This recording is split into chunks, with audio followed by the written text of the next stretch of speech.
वो रेवड़ियों के कल्चर से अगर मुक्ति है चाहिए, और जो कि बहुत आवश्यक है चाहिए, तो उसके लिए कहीं ना कहीं न्यूनतम जो मर्यादाएं हैं उनकी पूर्ति और उनकी प्राप्ति बहुत आवश्यक है। आपको क्या लगता है, क्या इंडिया में वो न्यूनतम जो नीड्स हैं वो पूरी हो सकती हैं सभी की?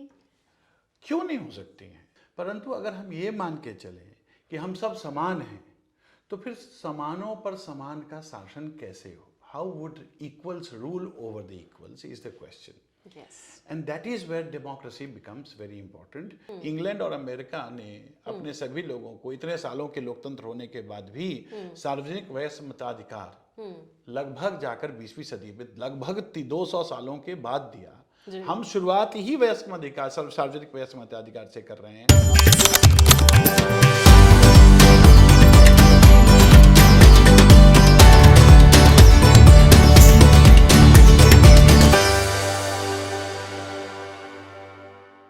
Welcome to another episode of Dekha Andekha India. मैं मानसी हूं आपके साथ ऑन एबीपी लाइव पॉडकास्ट।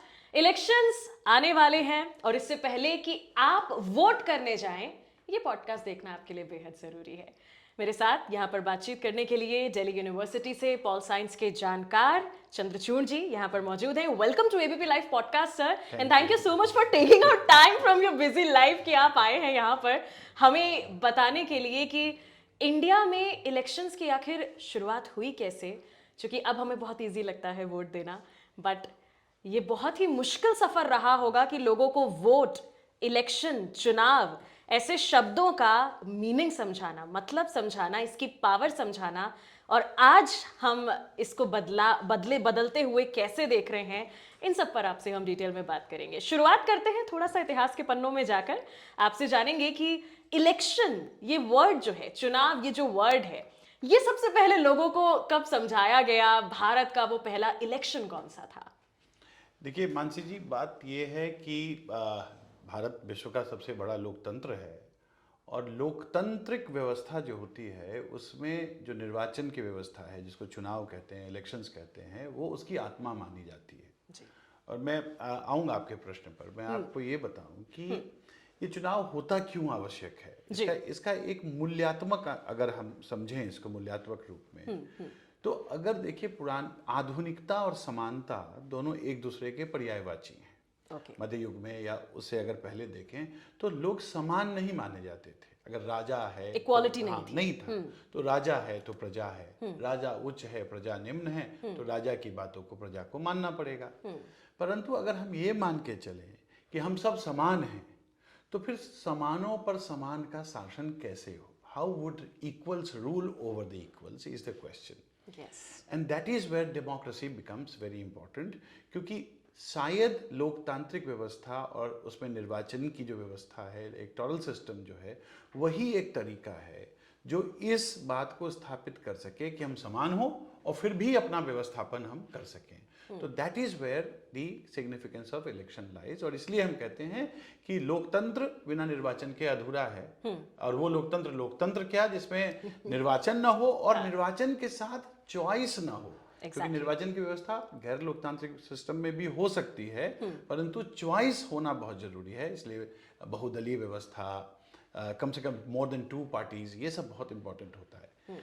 ऐतिहासिक दृष्टिकोण से अगर आप देखेंगे तो भारत में जो औपनिवेशिक व्यवस्था, जो कॉलोनियल रूल था, तो उस कॉलोनियल रूल के द्वारा विशुद्ध रूप से लोकतांत्रिक तो ना कहें, लेकिन उनके अपने व्यवस्था के लिए, क्योंकि वो लोकतांत्रिक हो रहे थे, वहाँ भी लोकतंत्र का ग्रेजुअली इम्प्रूवमेंट हो रहा था। आप देखेंगे लगभग 1918-1920 के बाद लोकतंत्र की पुरजोर नींव वहाँ पड़ी, क्योंकि यूनिवर्सल एडल्ट सफरेज 1918 के बाद इंग्लैंड में आया। भारत में लगभग 1919 के अधिनियम के बाद एक लोकतांत्रिक व्यवस्था की, मैं कह सकता हूँ पार्शियल लोकतांत्रिक, आंशिक लोकतांत्रिक व्यवस्था की नींव उनके अधिनियमों के द्वारा यहाँ भी होने लगी थी। और 1919 के अधिनियम के बाद 1920 में अगर कहें तो पहला निर्वाचन 1920 में हुआ, 1920 में हुआ, हालांकि ये वो लोकतंत्र नहीं था जो लोकतंत्र आज का है, अच्छा, लेकिन हाँ नींव के रूप में आप देख सकते हैं। और लगातार उसके बाद 3 वर्षों के बाद 1923 में, 26 में, 29 में, मेरे ख्याल से 32 में, प्रोविंशियल स्तर पर देखें तो 1935 में, 1945 में, 1937 में, 1945 में, इस प्रकार से लोकतांत्रिक चुनावों की प्रक्रिया हुई। पर मैं बार बार कह दूं दर्शकों को कि ये विशुद्ध लोकतंत्र नहीं था, ये यूनिवर्सल एडल्ट सफरेज के हिसाब से नहीं था। एक व्यक्ति वयस्क मताधिकार जिसको हम कहते हैं, सार्वजनिक वयस्क मताधिकार, ये वो नहीं था। और इस व्यवस्था में लोकतांत्रिक व्यवस्था जो है चलाई गई। तो अगर निर्वाचन की नींव देखें तो 1920 में हम पहली बार आधुनिक भारत में हम देख सकते हैं। आज भी बहुत सारे ऐसे एरिया है जहां वोटिंग नहीं की जाती है। उस वक्त की अगर हम बात करें, किस तरह से ये वोटिंग को लेकर जो पब्लिक अवेयरनेस है, ये करना कितना चैलेंजिंग रहा था, किस तरह से लोगों को वोट का महत्व बताया गया था, और आज का जो वोटर है वो कैसे बदला है, अगर आप इसके बारे में बताएं। मुझे लगता है कि जो भारतीय लोकतंत्र है, भारतीय लोकतंत्र की सफलता, पूरा विश्व इसको सफल मानता है, तो इस सफलता के पीछे सबसे बड़ी बात जो मुझे लगती है वो ये है कि हमारे रूह में लोकतंत्र है, हमारे संस्कृति में लोकतंत्र है जी।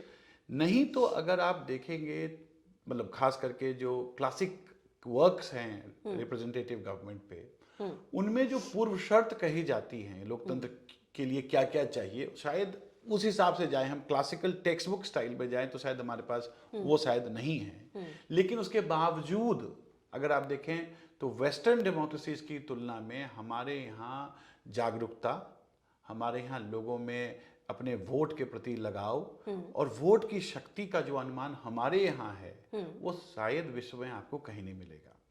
अगर आप देखेंगे तो अमेरिका में, इंग्लैंड में लोकतंत्र में लोगों का जो भागीदारी है, लोगों की जो रुचि है, वो आप धीरे धीरे अवसान पर देखेंगे, it has been declining over a period of time.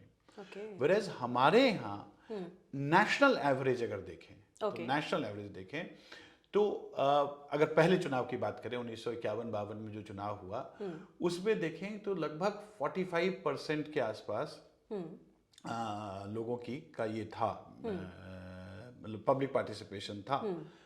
वहां से आप अगर देखें तो बढ़ते बढ़ते हम आज नेशनल एवरेज 66% पे हैं, right, which is I think quite a high number, right. और हमारे कंपेयर्ड टू अदर कंट्रीज, हमारे वन सेकंड, ये हैंड सेंसर्स, हमारे देश में ये भी है कि हमारा देश बड़ा है, और कई दफे अगर किसी एक क्षेत्र में किसी कारण से लोगों में थोड़ी नाराजगी है, अगर लोग थोड़े एलियनेटेड फील कर रहे हैं, तो उसका दूसरी जगह से भरपाई हो जाती है। तो हम नेशनल एवरेज के हिसाब से देखें तो लोकतंत्र में विश्वास है, लोगों को अपने मत में विश्वास है, और लोग अपने मत की शक्ति को जानते हैं, सबसे बड़ी बात है। इसके अलावा संस्थागत तरीके से भी देखा जाए तो जैसे आप देखें कि भारत में चुनाव तो 51 में पहली बार 51-52 में, अक्टूबर 51 से लेकर फरवरी 52 में के बीच में हुआ।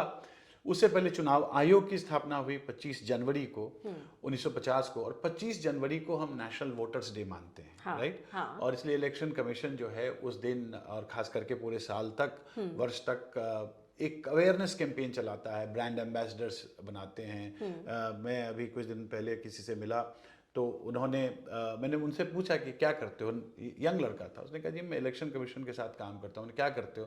तो हम अवेयरनेस, क्योंकि ये यंग कंट्री है और यंगर लोगों में खास करके अगर जब तक लोकतंत्र के प्रति वो झुकाव नहीं होगा, वो आकर्षण नहीं होगा, वो भागीदारी नहीं होगी। 45.7 का वो था वोटर टर्नआउट, आज एवरेज नेशनल 66 पे है। तो वो भी अगर इन वर्षों के बीच में कहीं ना कहीं वो जो लोगों में रुचि बढ़ी है, सरकार की तरफ से लोगों को ये लगा है कि vote is a way of empowerment. Okay.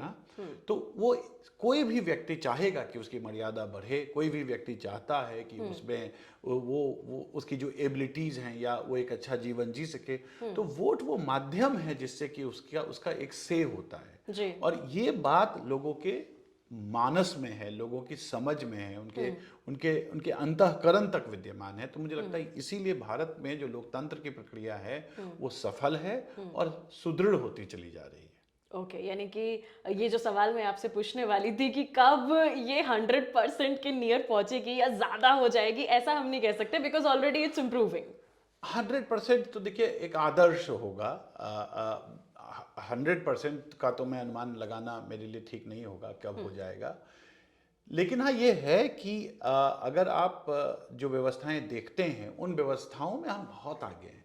Okay, और ऑलरेडी वी हाँ, आर हाँ, इम्प्रूविंग। और मुझे लगता है कि इसमें इलेक्शन कमीशन की भूमिका बहुत अच्छी रही है। अच्छा। और चुनाव की जो प्रक्रिया भी है वो भी लगातार बदलती रही। मैं आपको उदाहरण के तौर पर देता हूँ। अगर जी। 1951-52 के चुनाव को देखिए, फर्स्ट जो था। हाँ 489 सीट्स हैं। 489 सीट्स में अगर हम, मुझे जहां तक ठीक याद आ रहा, 314 सीट्स ऐसी हैं जहां पर कि प्रत्येक निर्वाचन क्षेत्र से एक व्यक्ति चुना जा रहा है। ओके।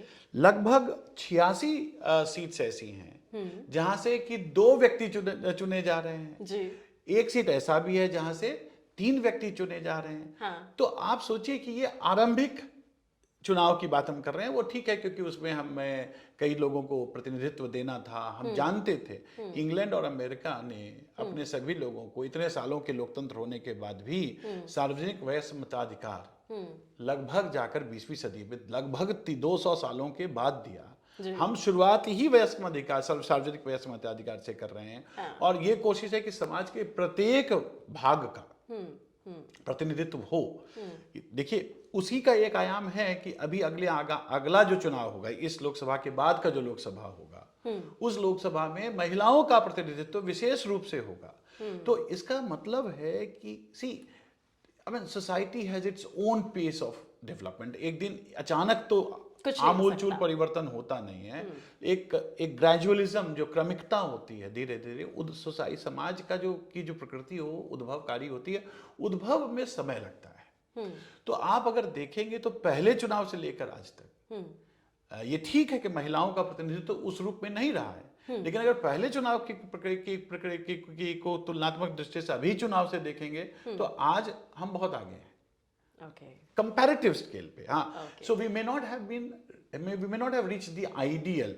मैं ये नहीं कह रहा हूँ आइडियल तो 50% होना ही चाहिए, परंतु कई ऐसे देश हैं, बहुत सारे ऐसे देश हैं जो डेमोक्रेटिकली अपने आप को हमसे पुराना और क्लेम करने के लिए तो कुछ भी कर सकते हैं, लेकिन हम वहां देखिए महिलाओं की स्थिति क्या है।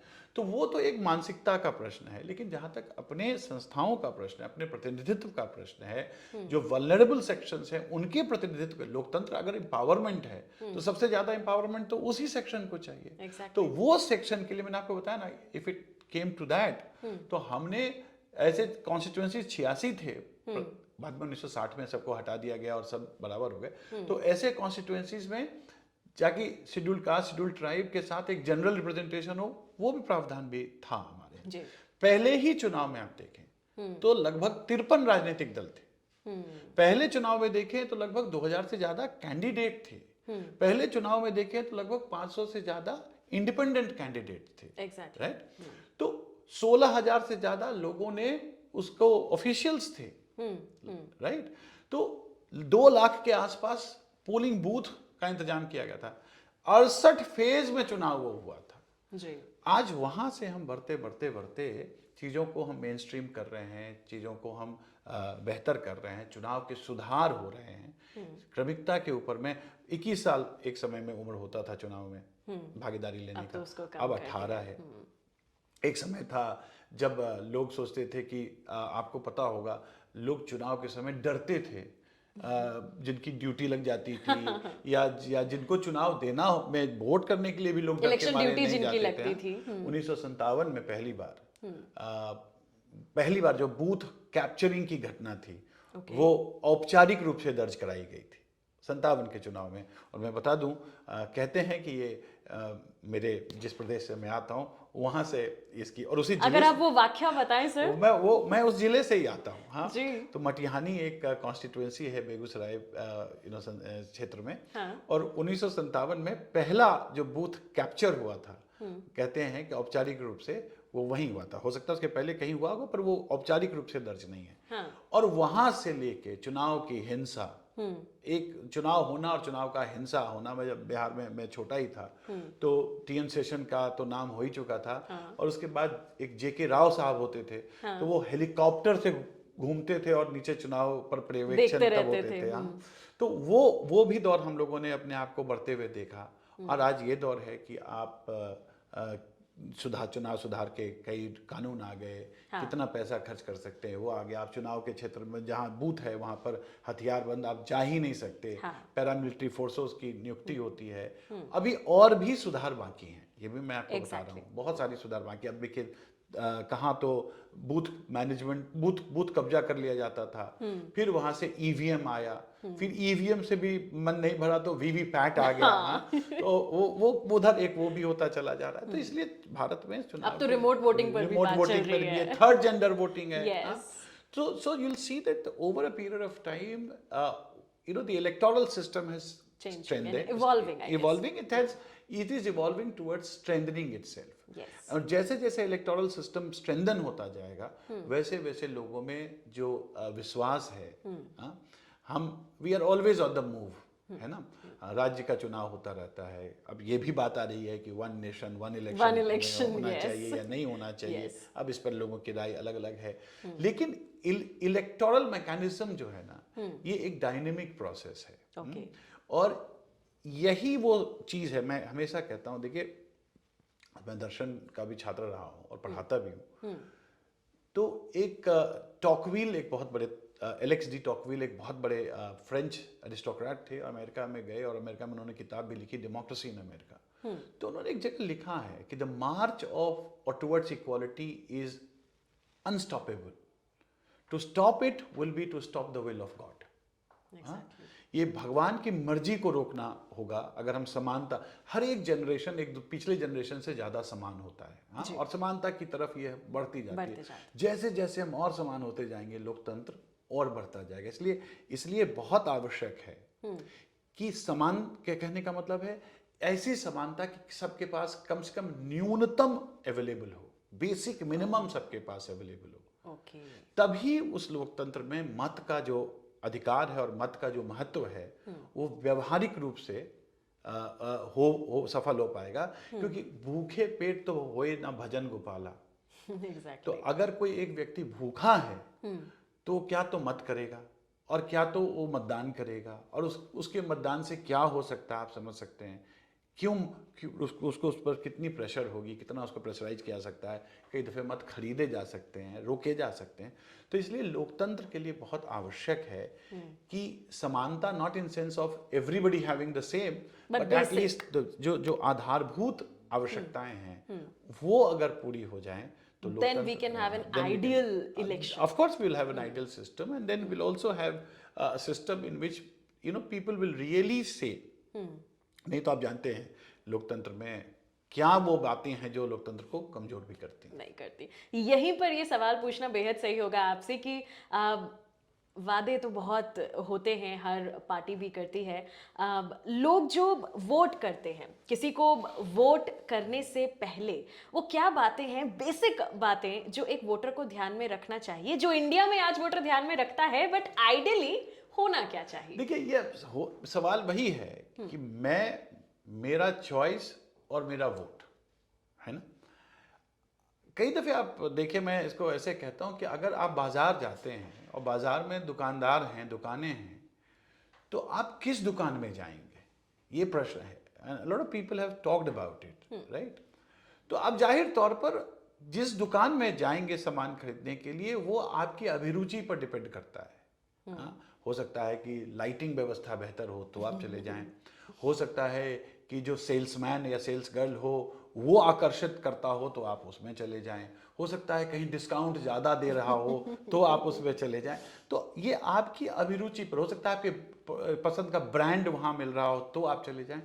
तो सिमिलरली जब लोकतांत्रिक व्यवस्था है उसमें लोगों के पास चॉइस है, तो वो चॉइस को पूरा करते समय, है ना, तो चॉइस अगर वो उस रूप में, तार्किक रूप में पूरा करें, संकीर्ण रूप में ना करें।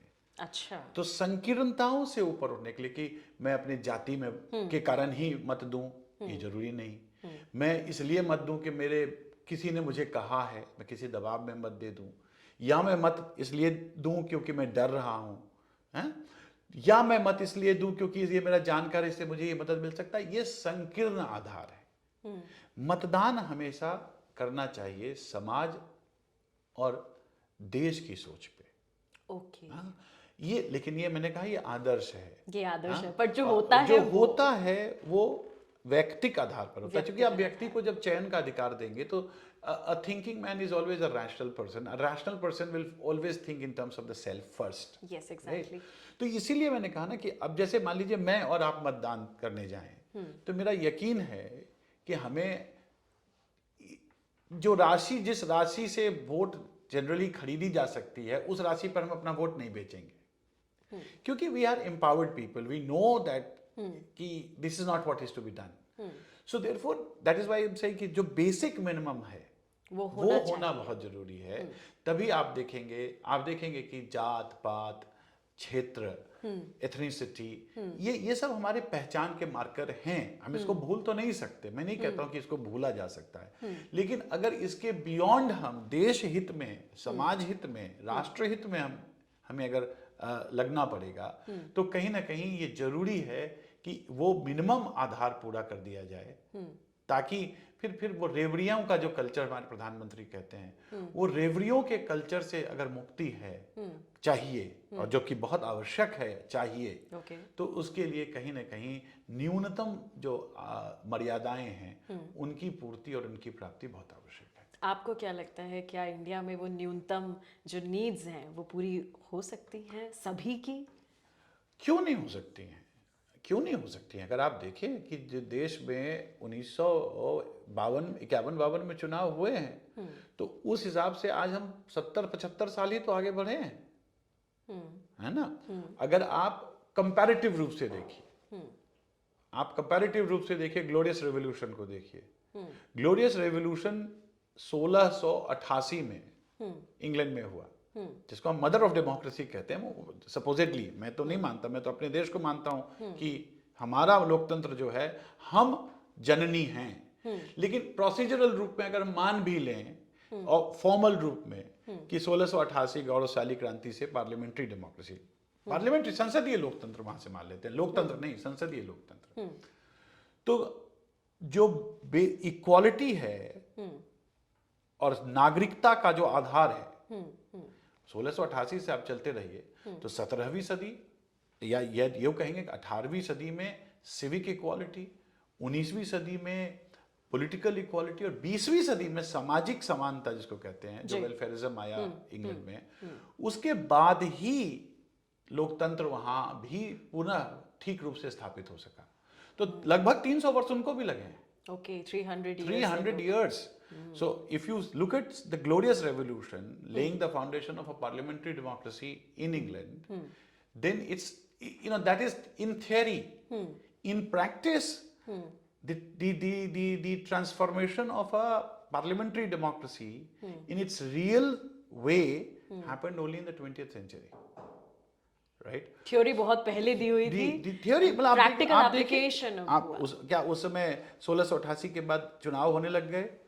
क्या वहाँ वयस्क मताधिकार आ गया? नहीं आया। वो 20वीं सदी में जब इंग्लैंड में वेलफेयरिज्म आया, जब ये महसूस हुआ द्वितीय विश्व युद्ध के बाद कि नहीं, ये अपने देश की व्यवस्था के लिए उन्होंने ये महसूस किया कि हमें हर एक घर को, हर एक व्यक्ति को न्यूनतम सुविधाएं देनी आवश्यक है। That's how they became a welfare state. अब 300 वर्षों को 75 वर्ष की तुलना में, और देखिए भारत की जो गति है विकास की, वो जो पिछले 10 वर्षों में आप देखिए तो बहुत तेजी से हम बढ़ रहे हैं। बहुत जटिलताओं को दरकिनार किया गया है। मैं ये नहीं कह रहा हूं कि पहले के लोगों का कंट्रीब्यूशन नहीं, सबका कंट्रीब्यूशन अपने पे है, लेकिन हम तो, हमारे रूह में लोकतंत्र है।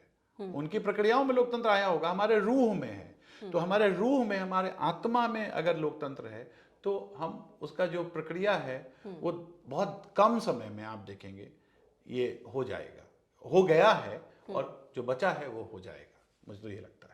एग्जैक्टली। और इस पॉडकास्ट के आखिरी सवाल पर मैं आपसे जो पूछना चाहूँगी वो यही, क्योंकि हम सभी जानते हैं इंडियन इलेक्शंस जो हैं वो पूरे वर्ल्ड में, not only in India, the biggest event I would say, crores of money spend on conducting these elections, और इसके एग्जीक्यूशन के बारे में अगर आप लोगों को बताएं कुछ। देखिए, एग्जीक्यूशन तो ये है कि एक बहुत बड़ा संयंत्र है। मैं डेटा आपको क्या बताऊं, पर मैं आपको ये डेटा बता दूं कि लगभग 900 मिलियन वोटर्स हैं। 900 million 900 voters million voters till हैं। date, till Yeah, today. right, Oh. उनसे ज्यादा ही होंगे Yes.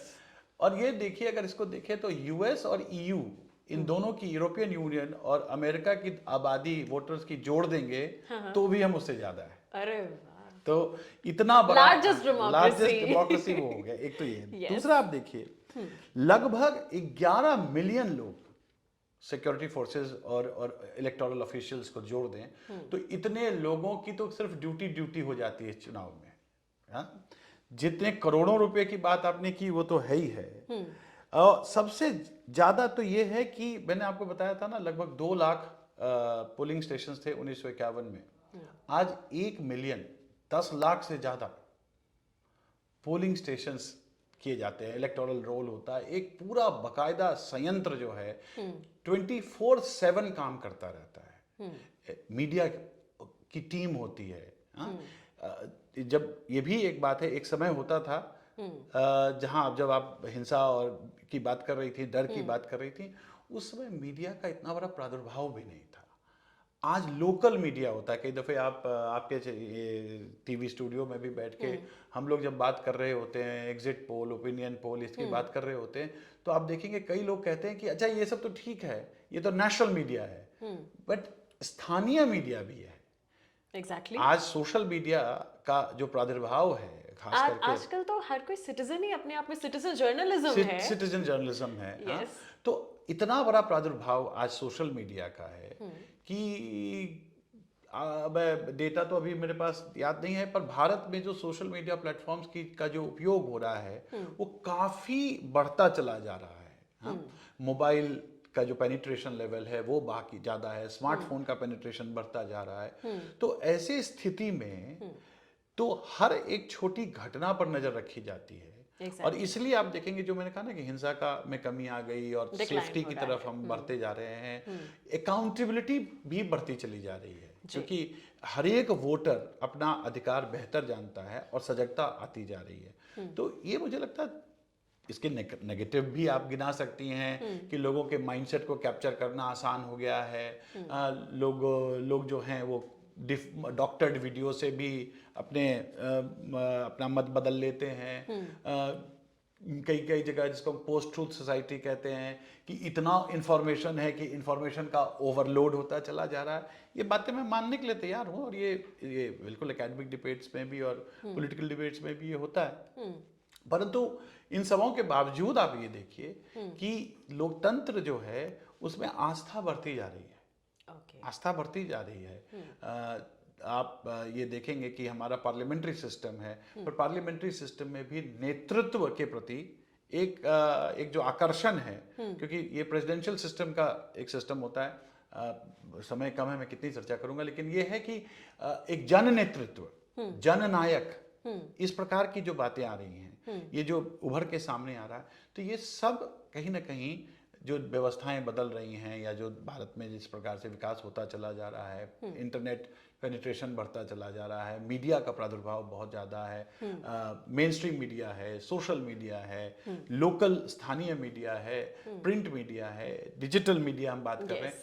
तो इन सबों के कारण क्या है, अब हम आप बात कर रहे हैं, शायद मैं अपने क्लास में जिन लोगों को पढ़ाता रहा हूँ, अब हो सकता है कि जो लोग हमें देख रहे हैं, आपको देख रहे हैं, उनको भी इन सब चीज़ों के बारे में पता हो। गूगल वहाँ है, इंटरनेट से वो बहुत चीज़ों को पता कर सकते हैं। तो मेरे ख्याल से ये ठीक बेहतर होता जा रहा है। डिजिटल वर्ल्ड में democracy becomes much more dynamic, much more meaningful, but of course there will be some उनके जो वो हैं साइड इफेक्ट्स हैं, वो तो होगा, वो चलता रहेगा। यही तो लोकतंत्र का खेल है। एग्जैक्टली। और बस आखिर में आपसे यही कहना चाहेंगे, काफी दूर निकल आए हैं हम, और किस तरह हमने बहुत एक गंभीरता का जो चीज़ है, और आने वाले दिनों में जो आप वोट करने जाएंगे, अपने वोटिंग राइट को भी उतनी ही गंभीरता से लें जितनी गंभीरता से हम बड़ा प्राउडली कहते हैं कि इंडियन डेमोक्रेसी, यस, ये लार्जेस्ट डेमोक्रेसी है। और आज हमारे साथ यहाँ जुड़ने के लिए चंद्रचूड़ सर, आपका बहुत बहुत शुक्रिया। आप समय निकाल कर आए हैं। इंडियन इलेक्शंस किस तरह से इवॉल्व हो रहा है इसको बताने के लिए thank you so much. And you must vote, everybody must everybody. मैंने कहा ना, गंभीरता से ले, ये आसान बात नहीं है, इसको हल्के में ना ले।